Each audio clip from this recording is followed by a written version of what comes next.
오늘 우리 하나님의 말씀은 누가복음 11장 1절부터 13절 말씀입니다. 제가 봉독해 드리겠습니다. 예수께서 한 곳에서 기도하시고 마치심에 제자 중 하나가 여짜오되 주여 요한이 자기 제자들에게 기도를 가르치신 것과 같이 우리에게도 가르쳐 주옵소서. 예수께서 이르시되 너희는 기도할 때 이렇게 하라. 아버지여 이름이 거룩히 여김을 받으시오며 나라가 임하옵시며 우리에게 날마다 일용할 양식을 주시옵고 우리가 우리에게 죄지은 모든 사람을 용서하오니 우리 죄도 사하여 주옵시고 우리를 시험에 들게 하지 마옵소서 하라. 또 이르시되 너희 중에 누가 벗이 있는데 밤중에 그에게 가서 말하기를 벗이여 떡 세 덩어리를 내게 구워달라. 내 벗이 여행 중에 내게 왔으나 내가 먹일 것이 없노라 하면 그가 안에서 대답하여 이르되 나를 괴롭게 하지 말라.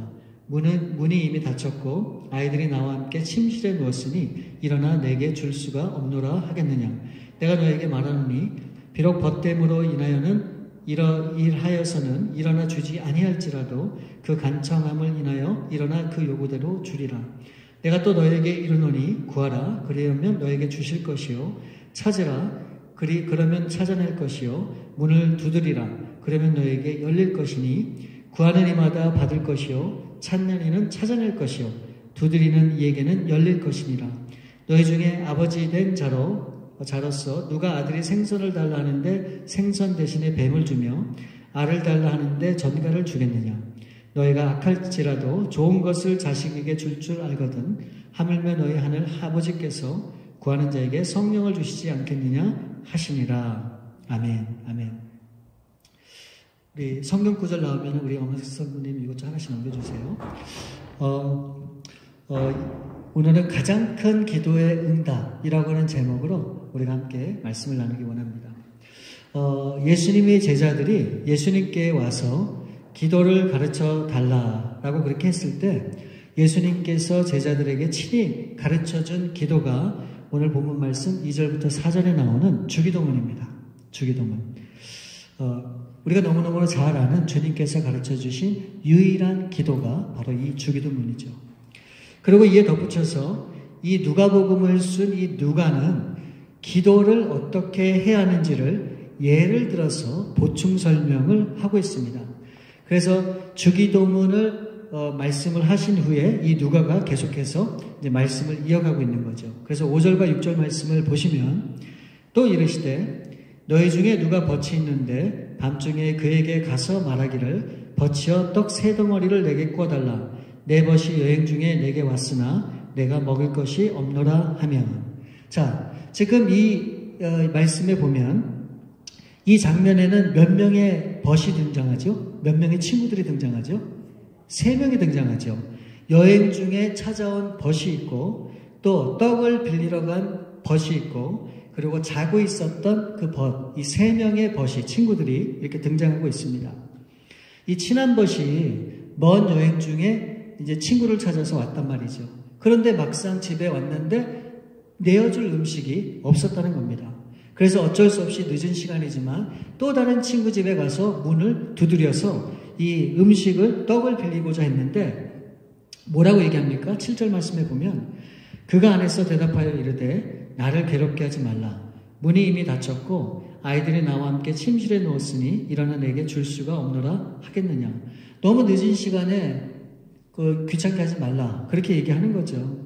이미 아이들과 우리 모든 식구들이 다 잠자리에 들었기 때문에 더 이상의 힘들게 하지 말고 그냥 돌아갔으면 좋겠다라고 그렇게 이야기를 하고 있는 거예요. 여러분 이게 당연한 거 아닙니까? 당연하죠. 아무리 친한 친구라 할지라도 늦은 밤에 집에 와서 문을 두드리면서 떡을 달라 하면 이거는 정말 신뢰가 아닐 수 없죠. 당연히 그렇게 하면 안 된다고 우리는 그렇게 생각을 합니다. 그럼에도 이 떡을 구하러 간 친구는 이 반응이 없자 대꾸도 안 하자 어떻게 합니까? 계속해서 조르는 거예요. 문을 열어서 빨리 떡을 내놓으라. 귀찮게 하는 거죠. 그러니 집에 있던 친구가 생각할 때 얼마나 화가 났을 거예요. 그리고 아마 마음도 상했을 거예요. 친구라는 예의도 없이 이렇게 저녁 때 늦게 와갖고 어떻게 그렇게 할 수 있을까? 그러면서 아마 분명히 온갖 생각을 다 했을 겁니다. 그럼에도 불구하고 결국 어떻게 됐다 얘기합니까? 이 집안에 있는 친구가 그렇게 생각한 거예요. 내가 그렇게 얘기를 했는데도 끊임없이 문을 두드리고 떡을 달라고 하는데 너무 귀찮다는 거예요. 도저히 생각해 보는데 멈출 기미가 없어 보이는 거예요. 그러니까 이제는 안 되겠다 싶어서 어떻게 합니까? 결국은 일어나서 집에 있는 떡을 그 친구에게 내줬다라고 하는 것이죠. 그러면서 중요한 말씀을 8절 말씀에 하고 있어요. 8절 말씀에 보시면 내가 너에게 말하노니 비록 벗됨으로 인하여서는 일어나 주지 아니할지라도 그 간청함을 인하여 일어나 그 요구대로 주리라. 여기 보면 아무리 간절히 요구해도 벗됨으로 인해서는 주지 않을 수도 있다라고 하는 전제로 이야기를 해요. 그러니까 아무리 좋은 친구고 가까운 친구라 할지라도 친구기 때문에 내가 준 것이 아니라고 하는 그런 얘기죠. 여러분 이게 당연한 거 아닙니까? 여러분 한번 생각해 보세요. 친하다고 하는 게 뭘까요? 그러면은 이 상대방이 무엇을 요구하든지 그 요구한 것을 다 들어주는 게 그게 진정한 친구입니까? 아니죠. 만일 그 친구가 주고자 그런 마음을 가졌다면 그것이야 좋은 마음이죠. 그러나 궁극적으로 주고 안 주고는 누구의 마음입니까? 그 친구의 마음이에요. 근데 만일 어떻게 친구가 그럴 수 있느냐? 그러면서 그거에 대해서 불만을 갖고 막 따지기 시작한다. 그럼 그게 진짜 친구일까요? 아니죠. 그렇게 하면 안 되는 거죠. 오히려 경우 없이 늦은 시간에 찾아와서 떡을 달라고 한 그 친구가 분명히 문제일 수도 있는 겁니다. 그러니까 우리가 이 좋은 관계를 가지고 있다, 친하다라고 하는 거를 우리가 무엇이든지 다 그렇게 요구하고 받아내는 그런 관계가 친한 것이 아니다라고 하는 것을 우리가 분명히 알아야 돼요. 그런데 이 8절 말씀의 핵심은 뭘까요? 이 친구가 떡을 준 것이 그 친구와의 우정이나 관계 때문에 준 것이 아니라고 얘기하고 있어요. 그러면서 무슨 이유 때문에, 무슨 동기 때문에 결국 친구에게 떡을 내줬는가 보면은 그 친구의 간청함을 인하여 주었다 라고 그렇게 이 분명한 이유를 설명하고 있는 거예요. 저는 이게 너무너무 중요하다고 생각을 합니다. 여러분 한번 보세요. 우리가 무엇을 하나님 앞에 구할 때 우리가 가장 먼저 고민하는 부분이 뭐예요? 과연 내가 하나님 앞에 이것을 구할 자격이 되고 합당한 그런 구할 만한 그런 상황인가를 먼저 생각을 해요. 그렇기 때문에 내가 정말 믿음 생활 잘하고 신앙생활 열심히 하고 하나님이 원하시는 그런 일들을 제대로 감당을 하면 내가 이 정도면 하나님 앞에 이렇게 구해도 하나님이 충분히 기뻐 받으실 거야 라고 하는 생각이 분명히 있다는 거예요. 근데 만일 여러분 이와는 정반대로 신앙생활을 제대로 하지 못해요. 기도 생활도 잘 못하고 말씀 생활도 잘 못하고 맨날 넘어지고 쓰러지고 죄를 짓고 세상적으로 살아가는 그런 사람이라고 한번 생각해 보세요. 그러면 가장 먼저 드는 생각이 뭔지 아세요? 야, 내가 이렇게 하나님을 기쁘게 하지도 못했는데 어떻게 무슨 염치로 내가 하나님 앞에 간구하고 기도할 수 있을까? 우리는 그것을 먼저 생각하게 된다는 거예요.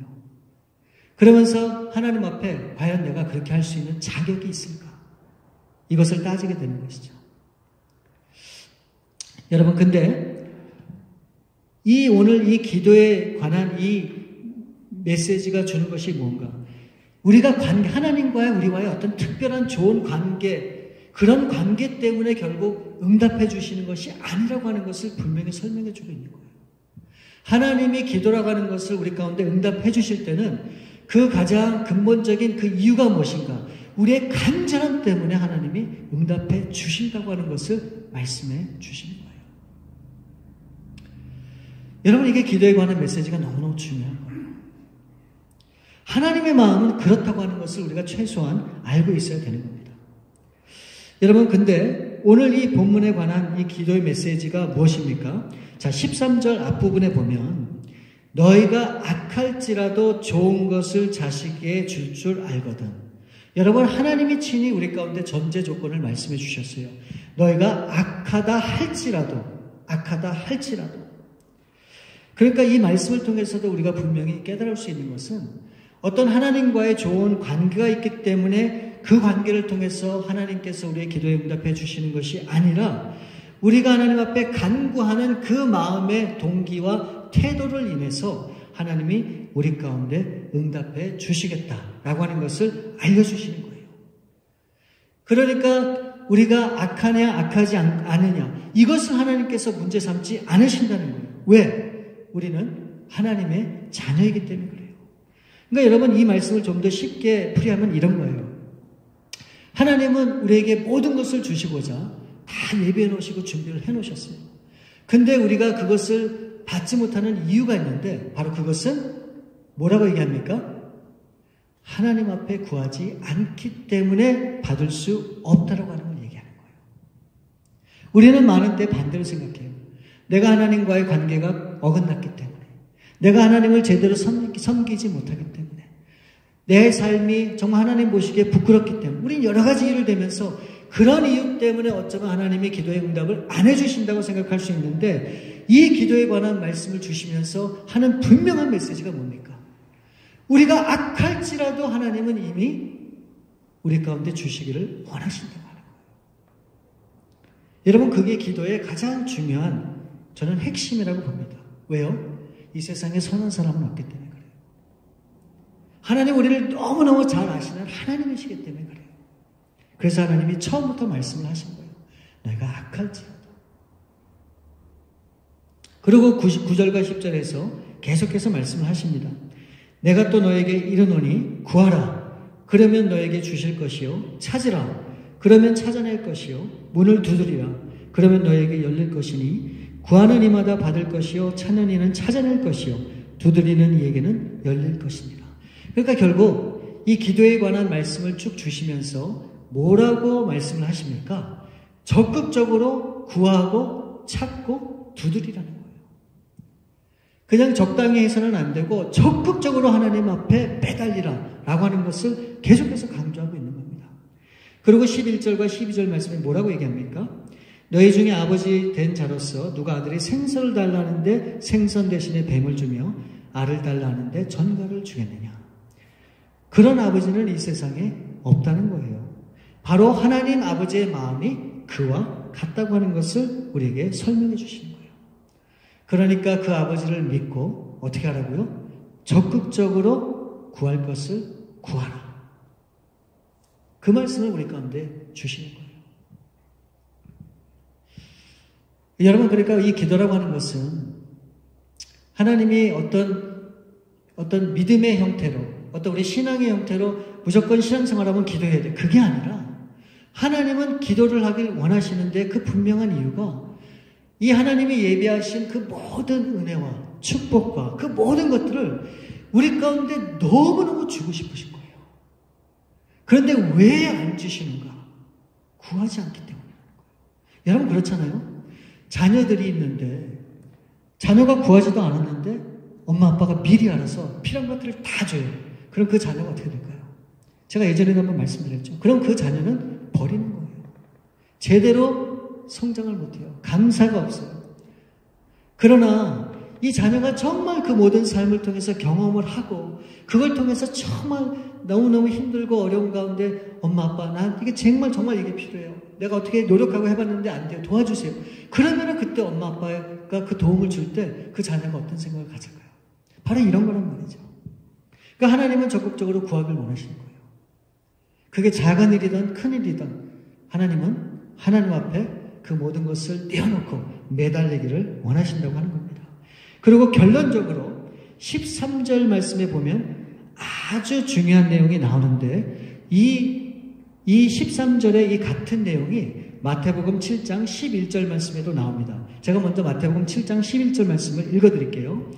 너희가 악한 자라도 좋은 것으로 자식에게 줄 줄 알거든 하물며 하늘에 계신 너희 아버지께서 구하는 자에게 좋은 것으로 주시지 않겠느냐. 그러니까 이 말씀의 결론은 구하는 자에게 좋은 것을 주시겠다라고 하는 약속의 말씀을 주시죠. 그래서 하나님 앞에 간절히 매달리고 구하는 자에게 반드시 좋은 것을 주실 것이다 라고 하는 말씀입니다.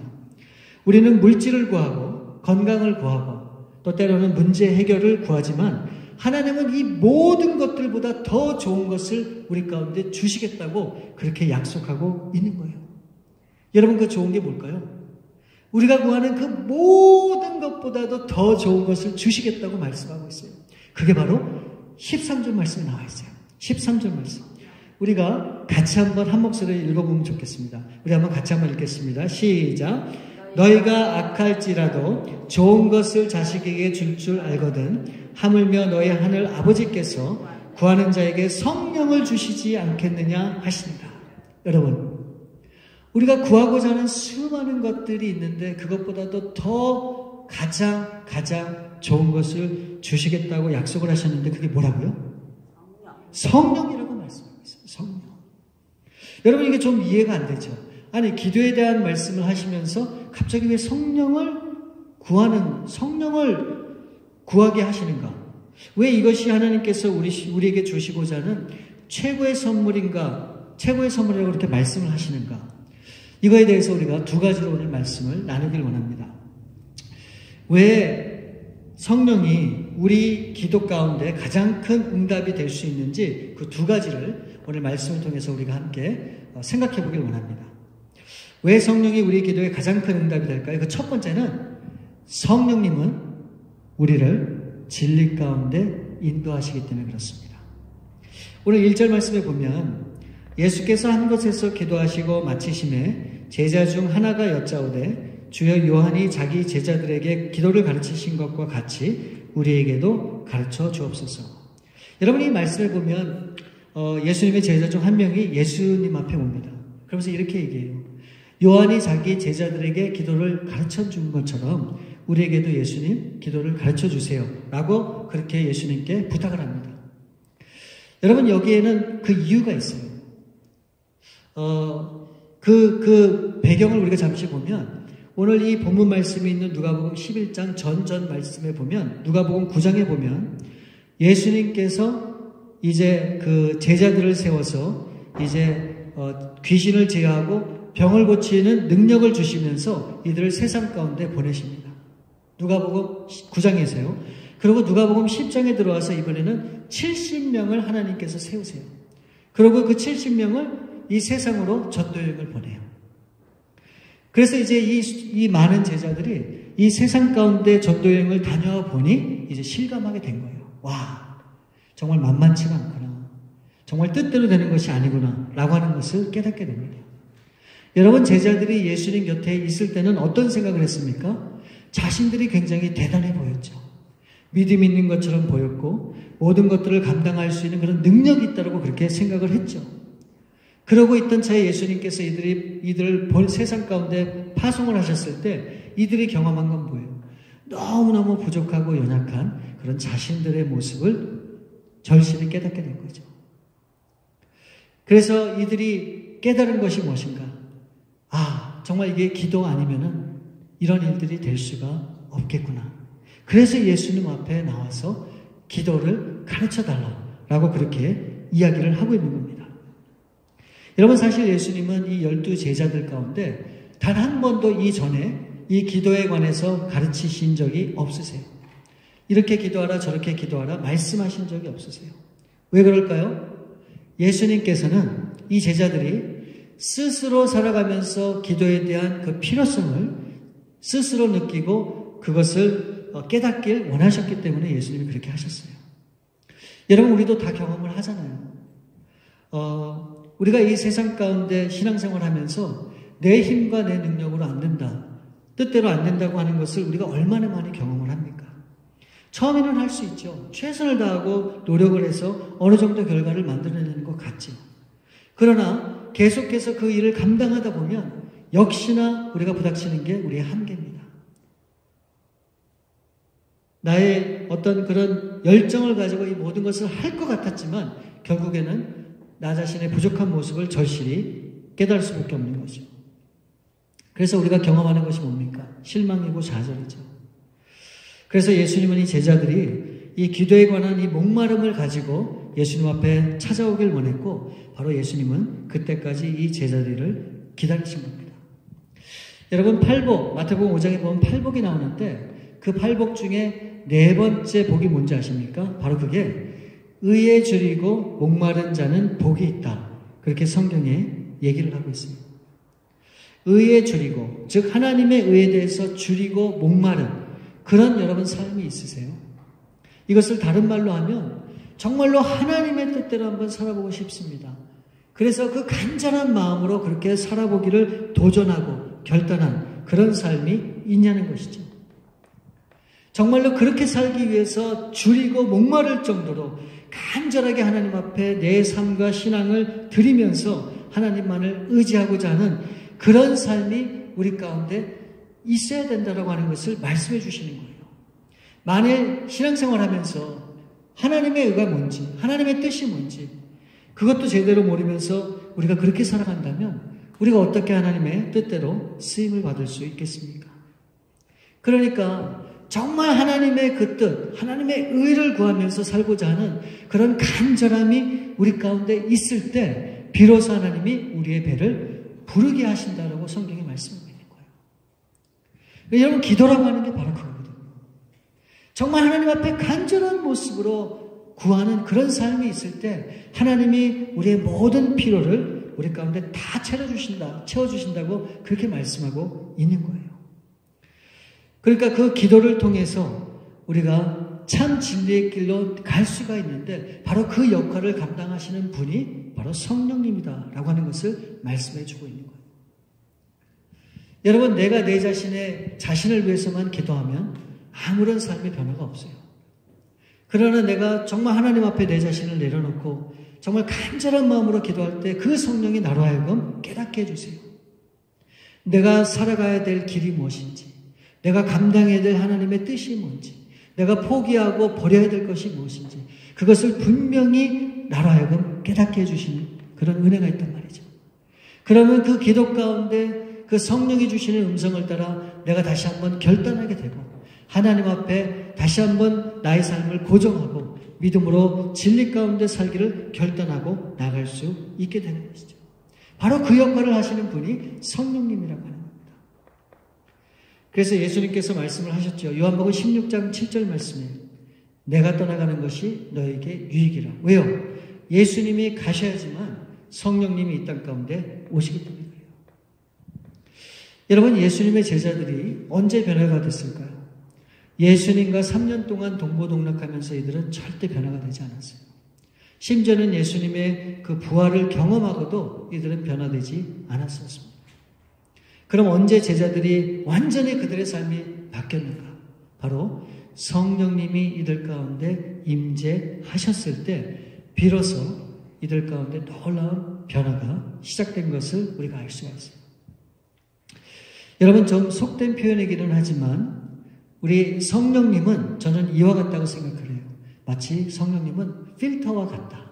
필터. 여러분, 필터는 어떤 역할을 합니까? 더러운 것들을 막아내고 또 걸러내는 그런 역할을 하는 게 필터잖아요. 바로 성령님이 그런 역할을 하시는 것 같아요. 우리의 마음 속에서, 우리의 심령 속에서 이 세상적인 이런 욕심과 생각을 다 걸러내시고 하나님의 마음과 하나님의 생각을 우리 마음 가운데 부어주시는 분, 바로 그분이 성령이라고 하는 것이죠. 그래서 우리가 그 성령을 의지하여 하나님 앞에 간절히 기도함 가운데 나가게 되면 우리의 모든 삶이 정리가 되는 거예요. 걸러지는 겁니다. 그래서 더 이상의 내가 원하는 나의 욕심대로 가는 인생이 아니라 내가 어디를 가야 될지를 하나님이 알려주시고 그 방향과 길을 분명히 나로 하여금 깨닫게 해주시는 거죠. 그것이 나의 삶 가운데 명확하게 밝혀지면 어떻게 됩니까? 우리는 그것을 믿음으로 받고 그런 삶을 살아갈 수 있도록 믿음의 도전을 해야 되는 것이죠. 그래서 성령님께서는 우리 가운데 임하셔서 우리가 진리 가운데로 갈 수 있도록 그렇게 우리를 도우신다라고 하는 사실을 꼭 기억하시고 여러분, 간절함으로 그 성령을 구하시고 그 성령 안에서 기도하시는 여러분들 될 수 있기를 우리 주님의 이름으로 축원을 드립니다. 왜 성령이 우리의 기도에 가장 큰 응답이 될까? 그 두 번째는 구체적인 목적과 방향을 알려주시기 때문에 그래요. 오늘 본 말씀 2절부터 4절 말씀에 보면 예수님께서 주기도문에 대해서 우리 가운데 가르쳐 주시죠. 예수께서 이르시되 너희는 기도할 때 이렇게 하라. 아버지여, 이름이 거룩히 여김을 받으시오며 나라가 임하옵시며 우리에게 날마다 일용할 양식을 주시옵고 우리가 우리에게 죄 지은 모든 사람을 용서하오니 우리 죄도 사하여 주시옵고 우리를 시험에 들게 하지 마옵소서 하라. 여러분, 우리가 잘 아는 이 주기도문인데 이 주기도문에 관해서 마태복음 6장에 보면 더 자세하게 설명하고 있습니다. 오늘 이 주기도문을 통해서 예수님이 우리가 어떻게 기도해야 될지를 분명히 알려주고 있는데 두 가지를 말씀하고 있어요. 첫 번째는 기도의 대상이 누구인지, 우리가 누구에게 기도를 하는지, 또한 기도하는 자세와 태도가 무엇인지를 우리 가운데 설명해 주고 있어요. 여러분, 이 기도의 대상은 누굴까요? 2절 말씀에 분명히 설명하고 있죠. 기도할 때 이렇게 하라. 아버지여 이름이 거룩히 여김을 받으시오며 나라가 임하옵시며. 이 말씀에서 우리가 기도하는 그 기도의 대상은 하나님이심을 알려주고 있는데 바로 그분은 우리의 누구라고요? 아버지라고 말씀하고 있는 거예요. 아버지. 여러분, 이게 정말로 놀라운 그런 일입니다. 여러분, 세상의 어떤 종교가 그 절대적인 그런 신의 존재를 아버지라고 이렇게 부를 수 있습니까? 그런 종교가 이 세상에 어디 있습니까? 그런데 성경에서는 그 하나님을 아버지라 부르라 라고 그렇게 말씀하고 있고 또 그걸 하나님이 원하시고 계신다는 거예요. 여러분이 생각하는 하나님은 어떤 분이세요? 굉장히 멀리 계시는, 우주 밖에 계시는 그런 분으로 생각할 때가 있죠. 감히 우리가 근접할 수 없는 그런 놀라운 위엄을 가지신 그런 하나님, 정말로 가까이 할 수 없는, 정말 우리가 가까이 나아갈 수 없는, 정말 우리하고는 차원이 다른 그런 하나님으로 우리가 인식할 때가 얼마나 많습니까? 그렇기 때문에 우리가 감히 하나님 앞에 나간다고 하는 게 너무너무 두려운 거예요. 여러분, 그래서 이게 오래전부터 이 종교개혁이 있기 전에 보면 그 하나님의 너무너무 위대하고 놀라운 분이시기 때문에 어떻게 합니까? 감히 이 제단 안에 신발을 신고 올라온다는 건 있을 수 없는 일이에요. 아니, 어떻게 교회 오는데 양복을 정장 촬영을 안 하고 그렇게 올 수가 있어요? 어떻게 감히 그 전능하신 하나님을 찬양하고 경배하는데 어떻게 이상한 음악들을 들고 악기들을 동원하고 감히 어떻게 그렇게 할 수가 있어요? 그러니까 너무너무 거룩하고 엄숙한 모습으로 그렇게 예배를 들어왔었잖아요. 우리가 말씀 안 드리겠지만 이쪽은 여자분들, 이쪽은 남자분들 그렇게 드리는 데가 있어요. 그리고 감히 손을 들고 찬양하고 박수를 치는 거 있을 수가 없어요. 어떻게 교회 안에 피아노를 놓고 피아노 반주합니까? 그렇게 할 수 없다고 생각하는 그런 교회들도 상당히 많습니다. 근데 여러분, 오늘 이 말씀을 통해서 우리 성령님이 우리 가운데 알려주시는 그 기도의 메시지가 뭔지 아세요? 우리가 기도하는 그 기도의 대상이 하나님이신데 그 하나님은 우리의 아버지라고 하는 사실을 알려주고 있는 거예요. 여러분, 아버지는 종교의 대상이 될 수가 없습니다. 아버지는 관계의 대상이에요. 여러분, 우리가 다 아버지가 있잖아요. 여러분, 아버지에 대해서 어떻게 생각하세요? 아버지 앞에 나갈 때 정장하고 근엄하게 하고 굉장히 거룩하게 한 모습으로 나가서 아버지 하면서 아주 정중하게 그렇게 예의를 갖춰 사는 게 그게 아버지와 자식과의 관계입니까? 아니잖아요. 아니죠. 여러분, 아버지의 존재 목적은 뭐예요? 그 자녀들을 사랑해요. 그리고 그 자녀들을 책임지는 역할을 하죠. 그리고 끝까지 그 자녀들을 케어해주는 바로 그분이 우리의 아버지라고 하는 겁니다. 그 사실에 대해서 이 성령님이 분명히 우리 가운데 알려주고 있는 거예요. 또한 그런 우리 믿는 자녀들이 어떤 자세와 태도를 가져야 될까? 3절과 4절 말씀을 보시면 우리에게 날마다 일용할 양식을 주시옵고 우리가 우리에게 죄진 모든 사람을 용서하오니 우리 죄도 사하여 주시옵고 우리를 시험에 들게 하지 마옵소서 하라. 여러분, 그 마땅한 아버지의 사랑을 받은 그 자녀들은 어떻게 해야 되는가? 필요한 게 있으면 필요한 양식을 위해서 아버지께 구해야 된다고 얘기하고 있어요. 하나님이 알아서 주시겠지가 아니에요. 하나님, 이게 필요해요. 오늘 나의 삶 가운데 필요한 게 이런 부분입니다. 그것을 어떻게 하라고요? 구하라는 거예요. 누구에게요? 저기 멀리 계시는 그 전능자 하나님이 아니라 나와 함께 계시고 나의 모든 것을 이해하시는 그 아버지께 구하라는 거예요. 그리고 또 뭐라고 얘기합니까? 잘못된 죄에 대해서 용서를 구하라고 얘기하고 있어요. 이게 아버지가 자녀들한테 바라는 거 아니에요? 자녀가 잘못하고 실수했어요. 그러면은 아버지로서 그 자녀가 깨닫기를 원하는 거죠. 그거 당연한 거 아닙니까? 아니, 자녀가 죄를 지었는데도 잘못한 것을 알면서도 가만히 있으면 그건 아버지가 아니죠. 그래서 우리가 잘못에 대해서 인정하고 또 잘못한 것이 있으면 그 용서를 구하고 그렇게 하라는 거예요, 자녀. 또 뭐라고 얘기합니까? 시험으로부터 지켜달라. 이 아버지는 알거든요. 이 자녀가 살아가는 그 인생이 얼마나 고단하고 힘들고 수많은 역경과 어려움이 있다고 하는 걸 누구보다 잘 아세요. 항상 시험이 도사리고 있다고 하는 것을 아세요. 그래서 어떻게 기도하고 가르치고 있습니까? 시험으로부터 지켜달라고. 그게 아버지의 마음이라는 거죠. 그게 바로 자녀가 추구해야 되는 그런 삶의 방향과 목적이라고 하는 것을 분명히 가르쳐주고 있는 겁니다. 그것을 매일 우리 삶 가운데 깨닫도록 하시고 또 그래서 깨달은 바를 실천하면서 살아갈 수 있도록 도와주시는 분이 누구라고 얘기하는 겁니까? 그게 바로 성령님이라고 얘기하고 있는 거예요. 여러분, 성령님은 막연한 분이 아니에요. 그냥 알아서 그냥 우리 가운데 역사하시는 그런 분이 아니에요. 굉장히 디테일한 분입니다.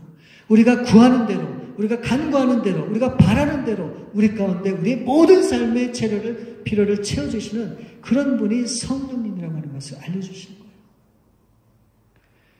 그분은 방향 없이 왔다 갔다 하시는 그런 분이 아니에요. 분명한 방향을 제시해주고 어떻게 가야 할지를 알려주시는 분이라고 말씀하고 있는 거예요. 여러분, 너무너무 멋진 분 아니에요.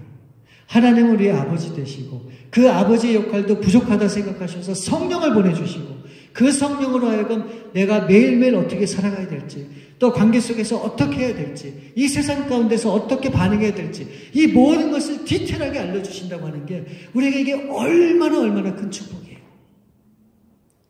그런데 왜 나 혼자 살아가려고 우리가 그렇게 노력을 해요? 왜 내 입으로 하고자 그렇게 여러분 발버둥칩니까?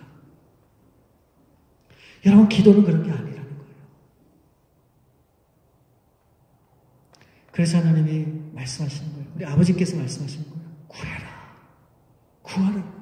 그래서 구하고 자꾸 두드리라. 적극적으로 그렇게 하나님 앞에 간구하라고 그렇게 말씀하고 있는 거예요. 여러분, 13절 말씀을 다시 보시면 너무너무 중요한 말씀이에요. 너희가 악할지라도 좋은 것을 자식에게 줄 알거든 하물며 너희 하늘 아버지께서 구하는 자에게 성령을 주시지 않겠느냐.